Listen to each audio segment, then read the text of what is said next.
नमस्कार, TV9 मराठीमध्ये आपलं स्वागत. मी प्रज्ञा आणि बुलेटिनच्या सुरुवातीलाच मोठी बातमी आहे. वंचित महाविकास आघाडी अजूनही युती झालेली नाहीये. माझ्या आदेशाशिवाय बैठकांना जाऊ नका अशा सूचना प्रकाश आंबेडकर यांनी अगदी मध्यरात्रीच केल्या. प्रकाश आंबेडकरांचे वंचितच्या कार्यकर्त्यांना हे महत्त्वाचे आदेश आहेत. तर आम्ही निमंत्रक आहोत की घटक, आम्हाला संभ्रम असल्याचंही प्रकाश आंबेडकरांनी म्हटलंय. बहुजन आघाडीच्या सर्व कार्यकर्त्यांना आवाहन करण्यात येत आहे. युती अजून झालेली नाही, तेव्हा युतीतले असणारे पक्ष बोलवत असतील त्या बैठकींना जायचं नाही, कार्यक्रमाला जायचं नाही. पक्षाकडून जोपर्यंत आदेश येत नाहीत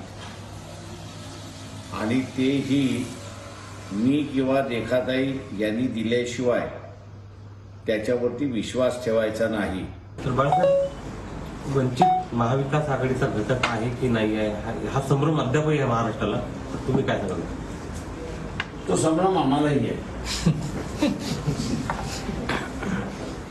की आम्ही निमंत्रक आहोत की घटक आहोत. तो संभ्रम आम्हालाही आहे.